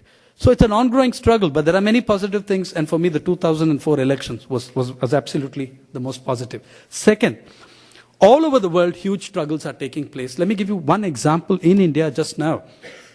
If you I visited a district in Kerala. While going to Wayanad, I landed in a state called Tamil Nadu and drove past one district which strangely disoriented me. It took me 20 minutes to figure out why I was so disoriented while traveling in the district of Palakkad. And then I realized this district, for about kilometers and kilometers, there is not a single sign of Coca-Cola or Pepsi. The people have abolished these things in that district. There's a huge struggle going on over water resources, and the next big struggle in the world is going to be about privatization of water. Okay, which is what the corporations are about, because that's the biggest market left until they figure out oxygen, which they're trying in Kyoto. Okay, I mean they made a modest start there, but every day Coke and Pepsi drain off billions of liters of groundwater from Indian farmers. It's leading to physical fights and conflicts between police supporting Coke and Pepsi and the farmers. In this district of Palakkad, in a place called Plachimeda, Coke has sunk thousands of borewells much deeper than any poor farmer can afford to go, and sucked off their water. In the state of Karnataka next door, a neighboring state of Karnataka to Kerala, the state government actually created a project for Coke and Pepsi where they get 5 years of water free. In a nation which is under severe water stress for farming, for fresh water. Okay? There are now soft drink companies, factories belonging to these guys, which don't put up their nameplate because they're so scared of the public coming along and beating the life out of them. So these fights are going on. People are getting, conscious that they're being robbed, and they are fighting. Yeah. Yes. The next audience member gave an account of the way the timber industry in Oregon has used the commercial media to promote a corporate perspective. He describes how in the 1940s there had been a large forest fire in the coastal range of Oregon that burned several thousand acres. Replanting and recovery work was undertaken by Cub Scouts and individual volunteers, basically by the people of the state of Oregon. Those forests that have regrown and recovered are on state-owned land. Now that the timber has matured, the timber companies want to go into these areas and harvest the trees. There was a petition, a ballot initiative, that would have allocated half of the resources of that state-owned forest land to be set aside and protected for non-timber uses. The companies that were after the timber launched a huge campaign, paying for radio and television advertisement that showed forest fires and argued that it was hikers and other people using the forests who were responsible for the forest fires and for the wasteful destruction of the forests. This timber industry advertising campaign was successful, and the ballot measure was defeated. After the initiative was defeated, a researcher at one of the local colleges published his findings that all of the fires that have occurred in these forests over the past 300 years have been caused by the companies cutting the trees. Yeah, I think that's a fairly common story across the world. And I think one of the funniest political cartoons, or saddest, which depending on which way you look at it, on the subject that you're talking about, I saw in this country at the height of the depth of the Reagan recession. When the recession under Reagan was at its worst, I think it was Herblock, okay? I'm not sure. Maybe it was Oliphant. One of these two. They had this absolutely fantastic cartoon. USS economy is sinking. It's just the bow is above the water. And there are two guys hanging on to the bow. Reagan and his press secretary hanging on with one hand and reading with the other. And the press secretary is saying, Mr. President, according to the latest CBS New York Times poll, your popularity ratings have risen 80%. However, the voters have all drowned. So it's pretty much like that, isn't it? People are sometimes persuaded. Over a period of time, I think that fades. But I think the power of corporations to do that here, in this country, is far greater than anywhere else that I have seen. There is healthy skepticism still left in a lot of other parts of the world. And I'm sure here too. But you're up against much more powerful socialization and ideological processes. Yeah. The next question from the audience referred back to the case where the commercial media in India had been dead wrong about the outcome of an election. After that experience, did the media behave differently?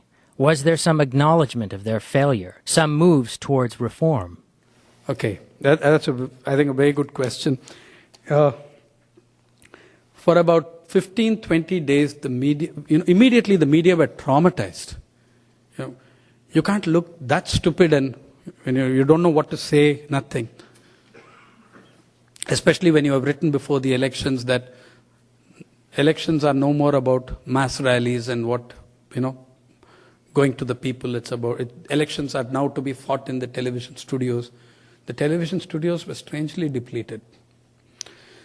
However, the market crash in Bombay started saying that, there has to be restraint. We have to balance voters with investors. We have to do this. That way they started coming back into the picture. Right now, it's as if May 2004 never happened. And that's also aided by another factor. The party that benefited from the victory, from the defeat of the ruling, on coming to power, using the farmers' suicides as an issue, using hunger as an issue, has immediately resorted to identical policies of economics. Identical economic policies as the old government. This is a process, again, you've seen all over the world. The Social Democrats in Europe, the Congress Party in India, some of the parties in Latin America have ridden to power on popular anger on these issues and then switched. Okay? So now, incidentally, when people destroyed the National Democratic Alliance in the parliament, they also devastated the Congress in the states where the Congress was ruling with the same policies. So people really voted against the policies, not for a party. But the luck of the draw brings the Congress to power. The Congress has some allies or consultants or whatever cohorts who are against these policies. The media fire is concentrated totally on those allies in the left, saying, these guys are going to ruin the country, they're bringing it down. You know what the demand of the allies of the Congress is? Honor your program. When a party gets elected on one promise and switches, the media call it pragmatic. That's the word worldwide. It's pragmatic. They're doing something pragmatic. And that's a good thing. The media are part of that system, by and large. In India, we have a much richer spectrum in the media than you do here. But even then, we're on the same model. We'll get to where you are. We're in the same model. We're trying very hard to emulate you and stifle diversity. If you look at both India and US, I consider the United States to be the second most diverse nation I know after my own. If you look at the level of the population of the United States, there's incredible heterogeneity. How many races you have, how many peoples you have, how many people from how many continents, from how many countries in South Asia, Africa, Latin America you have in this country. In the borough of Queens in New York, some 100 to 115 languages are spoken. At the level of the population, you have such incredible heterogeneity. At the level of your media, you have the most amazing homogeneity. That's the point. At the level of people, you have these 115 languages. At the level of media, you have Clear Channel and Jerry Springer. And O'Reilly for variety, right? So That homogeneity in the media, which is a corporate homogeneity, is what makes it very difficult to fight this. In India, the levels of monopoly are not so total as yet, though they are fairly advanced compared to 20 years ago. So people still make the media look like monkeys every now and then. But it's an ongoing battle. You cannot take a few in the media did reevaluate their position. They wrote, yeah, maybe we misread this, etc., etc. There was some amount of breast beating for 15, 20 days, and then it's back to business as usual. Yeah. The next audience member commented on some of the difficulties experienced by groups organizing on these sorts of issues in rural India. He asks what kind of critical mass of organizing and support do these efforts need in order to begin to show some progress? See, those are very, very, very large issues. But if you look at, say, if you look at the TDP, you look at the Telangana Rashtriya Samiti, the TRS, these guys, there are lots of things that are very interesting. And it also connects up in some ways with the kind of socialization process and media monopoly stuff that he's raising. Whether it's the NRI promotion of what was happening in my home state of Andhra Pradesh as this incredible thing. It was also a Western projection of what was happening in Andhra Pradesh to some extent. Andhra Pradesh, the Telangana region, and many of these regions symbolize some of the basic failures of the Indian state in the last 40, 50 years. We've not addressed certain pressing land issues. We've not solved them. Telangana did have a radical land reform, land distribution, after which the movement of Telangana, as you know very well, was crushed physically. So there is a tradition there which knows better, which wants better. But we are not willing to address land issues. 85% of the Indian poor, who are the Indian poor? 40% of the Indian poor are landless agricultural laborers, 45% are small and marginal farmers earning an acre or less, 7.5% are rural artisans, your potters, weavers, and all the other groups, including the urban poor, make up the remaining 7.5%. What does it tell you? It tells you that 85% of the poor, their problem is directly related to land. It's the one issue that no central government in the last 15 years has had anywhere within a mile of its agenda. The same applies to Bihar. This is where the maximum amount of land-related violence is emerging, because these issues are stubbornly resisted. That's one thing. The second is that on such a base, with such kinds of problems as Andhra had, you had to build a fake model where the worse the situation was, the greater the achievements were touted. How many people know that in this tiger economy, when Mr. Naidu ran Andhra Pradesh, how do you know, how many people knew that Andhra Pradesh had the lowest GDP growth in the south of India? In his 9 years, the lowest GDP growth of any southern state was Andhra Pradesh. It was lower than the national average, lower than Andhra itself between 1981 and 91. Its rank amongst the states fell from number 4 to number 8. In the National Family Health Surveys, one was held in 91, one in 97, 98. The only southern state that did not show improvement in infant mortality rates in the south was Andhra Pradesh. Its educational performance is the worst in the south. The literacy rate of Cyberabad, the great miracle software capital, is lower than that of Patna in Bihar. Okay, but it was a Globalizian thing. If you shouted the lie often enough and loudly enough, it worked. It worked for those for whom it was meant to work. Unfortunately, it did not work at the level of the population who knew and know that their basic concerns were not addressed. And I want to show you that in the Telangana region, when the defeat came for the TDP, in Cyberabad, their centerpiece for the entire universe, out of 15 seats, they lost all but 2. Even in the place where they should have had the maximum success, they were wiped out. So so there's this huge gap between mass media, mass reality, between what the elites are addressing and the issues that people are raising. The next member of the audience described how a dairy farmers association in Oregon, a group of about 150 farmers, was challenging the Monsanto Corporation.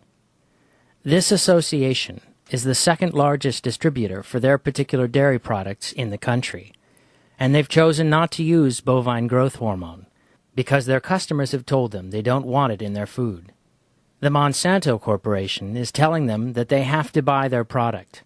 They have to use the growth hormone that Monsanto markets to the farmers. How do you get this kind of story out to a broader public?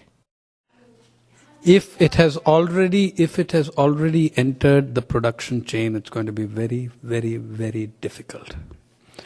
One of the things with the whole experimentation and what they did, what Monsanto and others did in India, for instance, will give you an idea. We had, after the Green Revolution, a seed certification regime, which meant that seeds, when you put a packet of seeds on the market, you had to guarantee that 90%, 85 to 90% would germinate, because no packet can have a 100% germination rate. This didn't suit Monsanto and the other big companies that were entering India in the 90s. They negotiated with the same Andhra Pradesh government and introduced memoranda of understanding, bypassing farmers, bypassing farm unions, bypassing, seed experts, everything, and put out an MOU where the guaranteed germination rate was reduced to 60%. So today, if you buy 1,000 bags of seed, you pay for 1,000 bags, but you get 600 bags. I didn't know about this. It had happened so silently. I'm a journalist who covers that place. It was brought to my notice by farmers in a village who told me, suppose you went to a pharmacy, to a medical shop, and you were offered a medicine which says 60% of this might work. Would you buy it? I said, no, I wouldn't. And why would you? They said, we have no choice, because they've let loose all these seeds in our market, and every one of them is now, they've lowered the bar. Even our local manufacturers have lowered the bar. Then, to be able to lower the bar, they removed every kind of regulatory mechanism that existed. You know what happened? Not only did BT cotton and other stuff came in, thousands of spurious seeds came in, spurring further suicides. You cannot trace it, you cannot pin it down, because the regulatory process is gone. Once it entered the production chain, it had devastating effects, and it's very difficult to separate and say this is from here, this is from here. The same is now, I mentioned, pepper is collapsing in Kerala because of the import of cheap pepper. The cheap pepper has not only entered the market, it's entered the production chain. When it's entered the production chain, it's causing pest. Now it's going to take very experienced scientists years to figure out how the hell to fix what has gone wrong. Okay? So it's not easy, it's a very tough job. How do you do it journalistically I think it's even more difficult in your circumstances than in mine. But believe me, to get those suicides onto the agenda, it took 5 years to really make people realize that it was going on. The largest Indian weekly, India Today, poured scorn on the issue of farmer suicides. You cannot find a story on it in the period when they were happening with great intensity. You cannot find a serious story in the largest weekly. But you can work out tactics if your farmers are united and if your public can be mobilized behind them. Then you have options of how to draw attention to it. The farmers of Andhra Pradesh are now dealing to some extent with spurious seeds by direct action. Okay? And I see no escape for them. They have to do it. What are they doing? When they got spurious seeds, they captured the seed guy who had put 70 million rupees worth of spurious seeds on the market. The government took strong action against him. But the laws are so watered down that the court censured the government and let the guy go with a $10 fine, 500 rupee fine, for putting 70 million rupees worth of spurious seeds into the market. Next time the farmers didn't go to the court. They captured the seed factory and said, do we get compensation or do we get a bonfire? The company paid up. Okay. I'm saying direct action there's no option. All over the world, people are resorting, like the people fighting Coca-Cola over there. They are going to take direct action. It has to be collective action organized in the democratic process of those societies as allowed. So I think that you cannot do it just journalistically. You cannot do it through one great article. I don't believe that the farmers' suicides issue was made a gigantic, though people wrongly credit me with it. I think that was made an issue by the farmers of Andhra Pradesh, by their ceaseless, relentless struggle, and the fact that the public felt very badly about what was happening. People are not intrinsically anti-farmer, not at all. There is a nostalgic thing for every one of us came from a village once. There is in fact a nostalgic affection for the farming community, except that your farming community is corporate, largely. So yes, if you can, that action is not going to, journalistically, if you can do something, that's good, but it won't be enough. It has to happen at the level of popular action and direct action as well. Yeah. The next member of the audience described a postcard campaign by Corporate Accountability International, a campaign being supported by the Vancouver-Washington Peace Coalition. The campaign is directed at the Coca-Cola Corporation, telling them to stop stealing water from rural communities of India. The postcard, addressed to the head of Coca-Cola, expresses the concern that bottling factories in India are using local water resources to such a degree that it is having a very serious impact on local communities and farmers. It is estimated that 2/3 of the world's population will not have enough water by 2025 unless steps are taken to address the issue. The postcard demands that Coca-Cola stop stealing water, and specifically that they close their plants in 2 cities in India. This audience member asks if this kind of campaign is effective. I have no idea about the group you're talking about, but the facts contained in it are broadly correct. And I don't know whether what kind of action your local groups choose to take, I'm not aware of. I know the action that is taken on the ground, and I'm very supportive of it. See, I should tell you one thing, that water theft that they're speaking about, it's costing human lives. And incidentally, if you look at the Indian politics and the Indian polity, every major political crisis in India has had water involved in it. In the south of India, the biggest political explosion is between Tamil Nadu and Karnataka over Kaveri waters. The biggest dispute between the next 2 southern states, Karnataka and Andhra Pradesh, is over the Almaty waters. The biggest dispute within Andhra Pradesh is over the Krishna Waters Tribunal Award for Mehboob Nagar and other districts.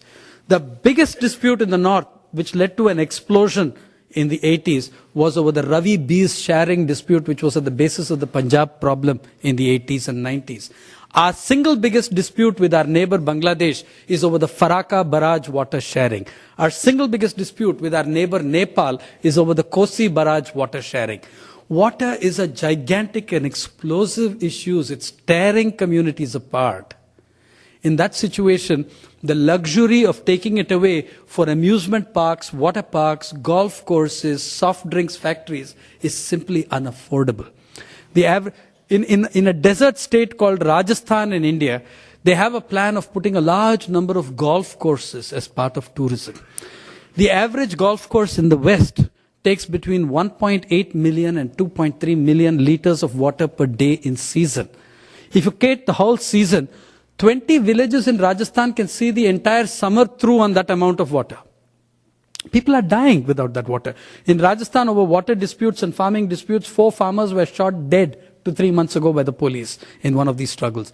This is going to intensify and intensify, and we are going to decide in the Nero's guest syndrome whether soft drinks are more important than human lives. We have to take that decision.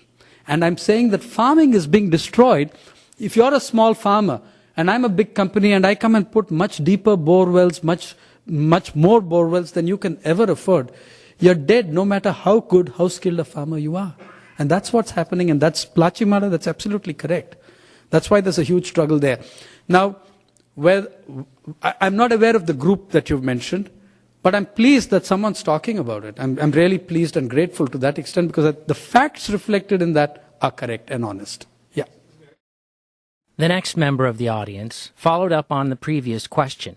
He described the work of Corporate Accountability International and recommended their website at www.stopcorporateabuse.org. He described an earlier campaign by the organization, which was formerly known as InFact, which targeted the Nestle Corporation for their marketing of infant formula in developing countries. That campaign, which included a sustained boycott against the Nestle Corporation, was ultimately successful in forcing reforms. The current campaign, targeting the Coca-Cola Corporation, has not escalated to the level of a boycott, but these postcards and other pressure may have an effect, and certainly it is possible to move to a boycott or to direct action to increase the pressure for change. Although it is not easy to estimate the impact of these kinds of campaigns, it is clear that such campaigns have had an impact in the past. Let me offer you a personal example and confession. Till 2001, I was a very big consumer of colas, and I love them. Okay? But I used to drink an Indian soft drink called Thumbs Up, which since has been bought out by Coca-Cola, leaving me with no options, and therefore I am relatively sugar-free in recent years. However, the reason I gave it up was because of Andhra Pradesh and a district called Anantapur, where the maximum number of farmers' suicides have taken place. I was drinking, I'm a big cola consumer till 2001. I went to an area called Nallamada in Anantapur. It's a place where you used to get, within Anantapur's bad situation, you used to get good, decent, very sweet-tasting groundwater in Nallamada. In 2001, when I was looking in the suicides of Nallamada, people were very reluctant to offer me water. And I said, no, I want water, give me water because I'm thirsty. And they very shamefacedly gave me a glass of water which was it was brown in color and had sediment floating on the top.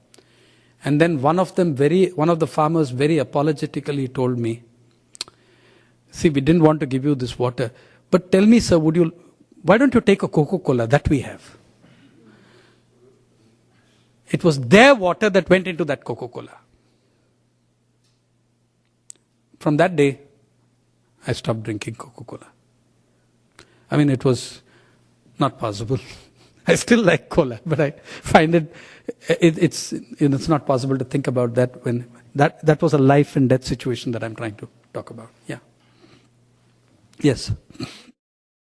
The next question for P. Sainath asked if there were particular strategies adopted by pressure groups and communities that have been successful or have contributed to progress in these efforts.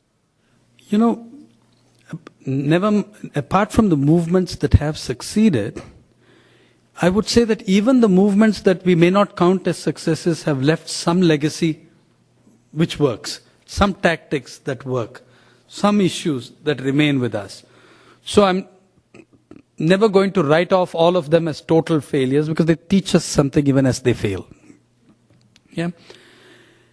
I personally think the challenge and the huge trick is in marrying the different energies now loose in the global and national arena.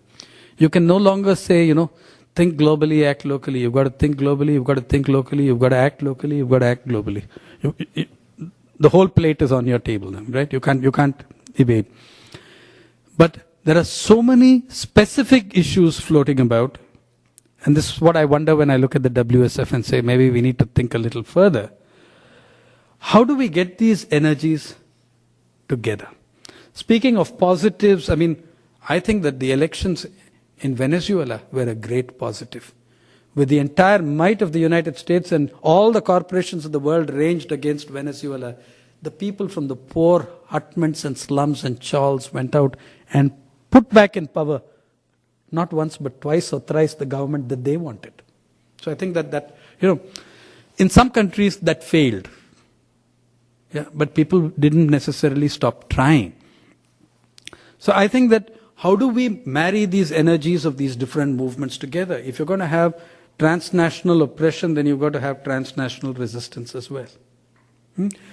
There have been examples of some things like that happening when the first Bush War, what was the third Gulf War and the first Bush War was fought, there was coordination which just came about between Australian longshoremen and Indian sailors in Calcutta.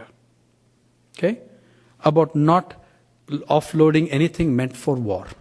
They would do everything else but not touch weaponry, not touch anything that they felt was, feeding into the war effort. So I think you're going to have to look at how people can coordinate across boundaries, across continents to make these movements. But I think also it is wrong to start acting as if globalization is something in itself the source of all the problems, and that if we adjust or fix neoliberal globalism, the other problems of... There's something called capitalism too. And there used to be a word called imperialism. A lot of people have forgotten it. And there are words like exploitation which no longer appear in the newspapers. Those issues too you can't run away from. You've got to face those too. You've got to face those nationally, locally, issues of resource control, concentration, monopolies, local and national, right? Even what we are fighting at is the large rubric which has, encompassed all these issues, but it's not the only one. So I think, how do we work out how do we work out strategies that marry all the progressive energies into major movements rather than just be an anti-Coca-Cola movement or just an anti-Pepsi movement? These are very important. How do you integrate them into other movements that are also, or link them to other movements that are also very important? That's one. Second, how do we balance this national and global? The land monopolies of India were an issue before neoliberal globalization. They've become a much worse issue under neoliberal globalization. It's made things much worse, but they have other roots as well. So how do we differentiate between the layered nuances of these crises and work with them? I think it'll happen. I think that the way people have shown support for the Plachimada struggle from all over the world is one example. So, yeah, and though it's 20 years late, even today groups all over the world are taking up Union Carbide and Bhopal. So some sort of wider consciousness is coming. I wouldn't say that all those movements have failed. I'd say there were elements that we can take from what happened and learn. Yeah, sorry. You've been listening to a presentation by the award-winning reporter and photojournalist P. Sainath. The title of his presentation is Globalizing Inequality. He spoke at the Washington State University, Vancouver campus on February 25, 2005. P. Sainath has been reporting on social justice, poverty, and the impacts of globalization in rural India for over 14 years. He is the rural affairs editor of the Indian English-language daily newspaper, The Hindu, which is available online at www.hindu.com.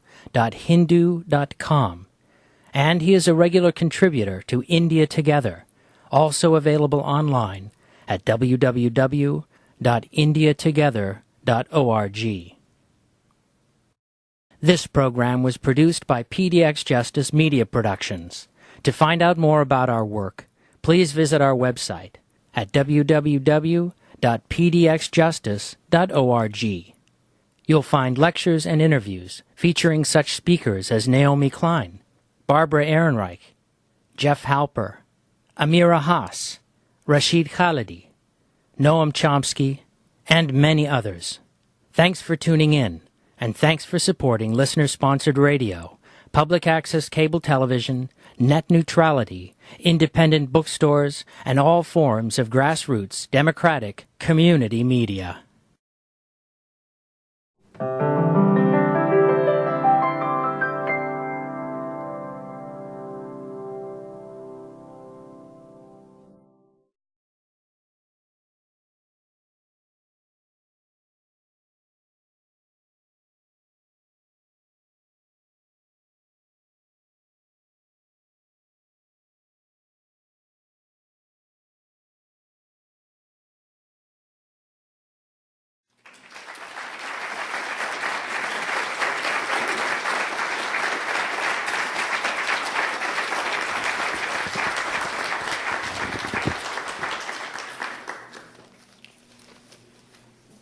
Thank you very much. I'm delighted to be here.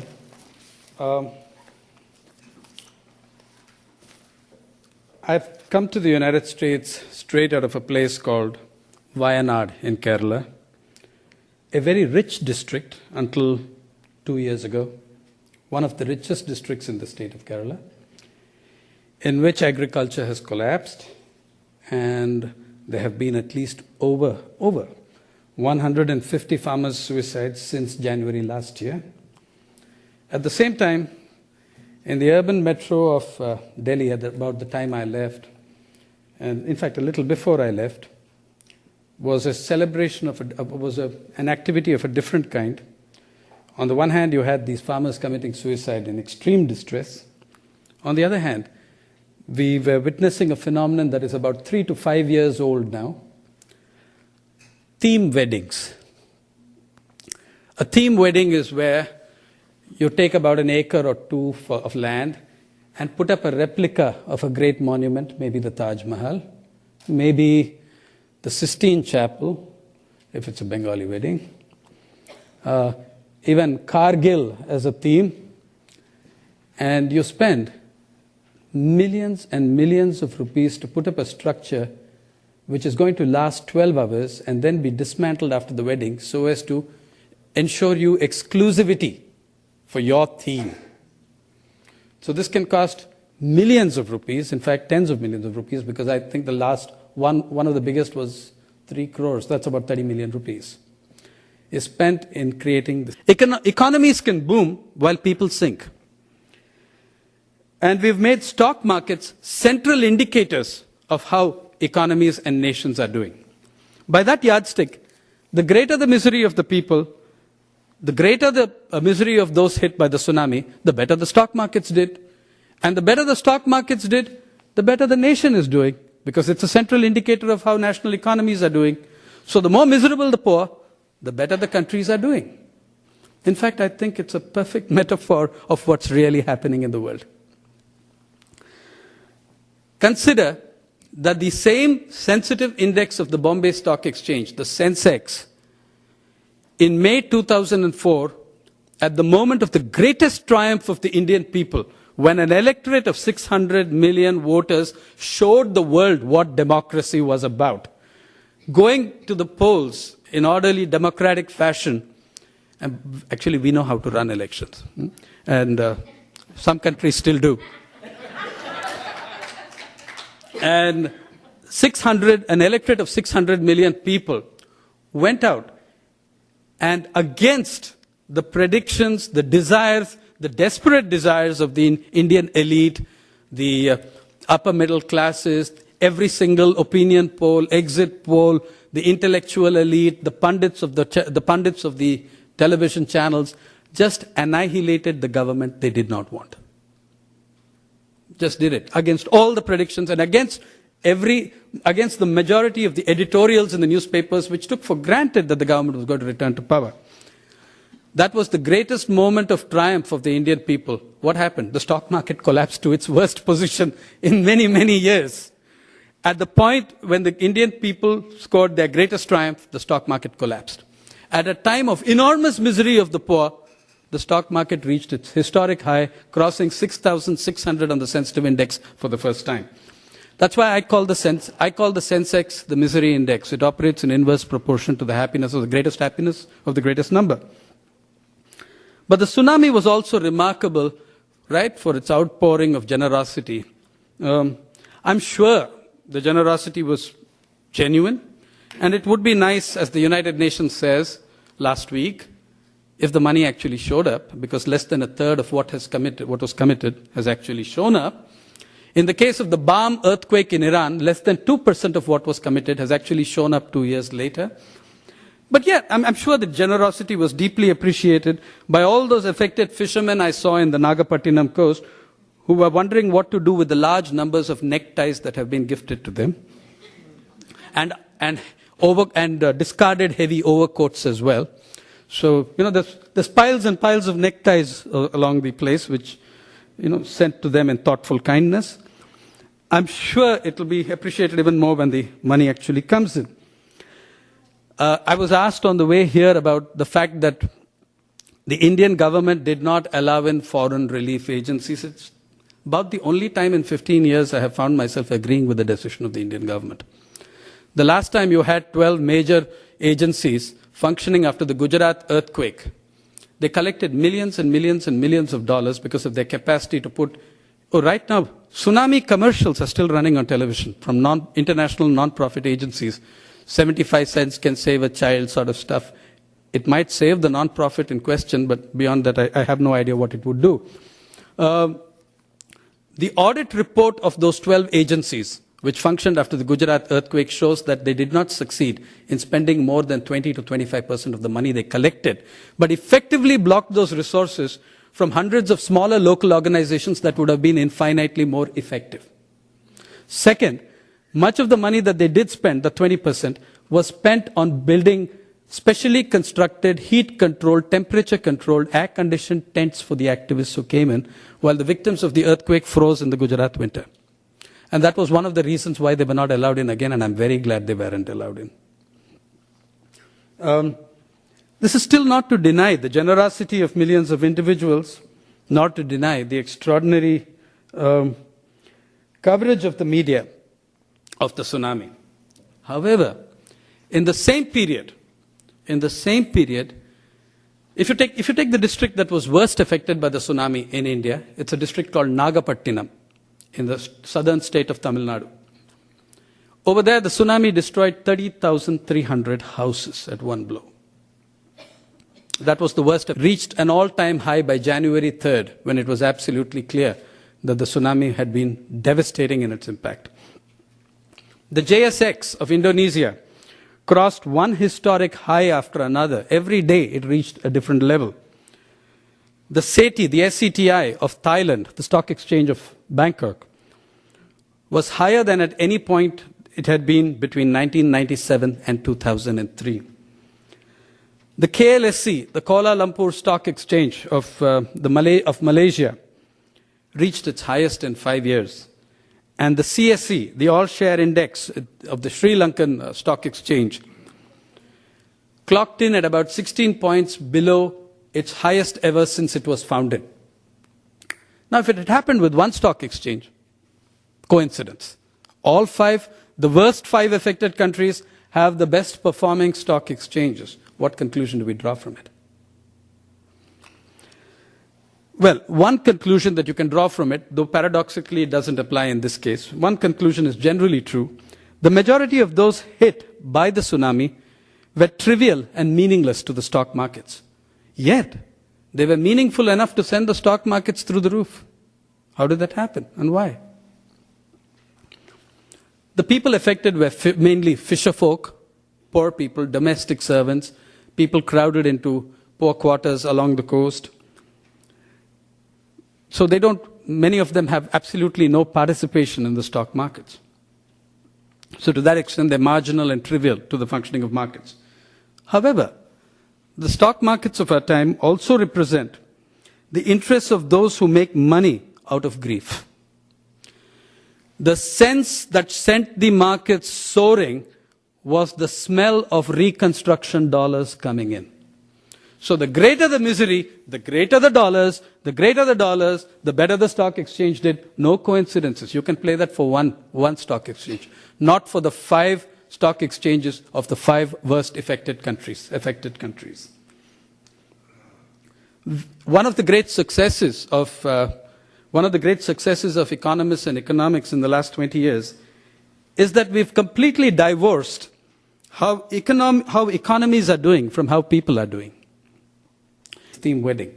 So on the one hand, you had these farmers committing suicide in extreme distress. On the other, you had this unbelievable display of opulence and wealth.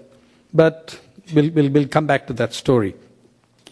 I'm coming in from Seattle, where I noticed that the tsunami still makes front page. And that's as good a starting point as any. It's right here on the front page, carries over. There's more than a full page of tsunami stories in this.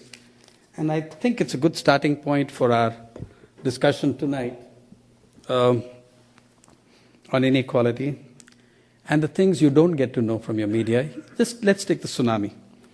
Now, all of us know that the tsunami struck on, the stories you don't get to know, even if they do appear minorly in the press somewhere, give you a very different picture of the world functioning around the tsunami.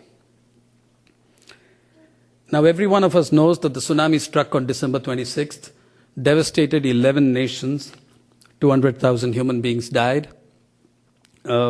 160,000 of them in 5 countries. And we know about the outpouring of generosity, etc., etc. Here's something perhaps that most people don't know. Of the 11 nations devastated by the tsunami, 5, only 5, have anything approaching major stock exchanges. 5 countries of the 11 have major stock exchanges. These are India, Indonesia, Thailand, Malaysia, and Sri Lanka. Here's the news. Within 72 hours of the tsunami striking, as it became clear that the damage was phenomenal, every one of these 5 stock exchanges reached their historic high. Every one of these stock exchanges, the sensitive index went through the roof. The more the misery, the better the stock exchange did. The biggest records were set by the Indonesian, by the Jakarta Stock Exchange, where the maximum number of people, in a country where the maximum number of people died. The Sensex, the sensitive index of the Bombay Stock Exchange,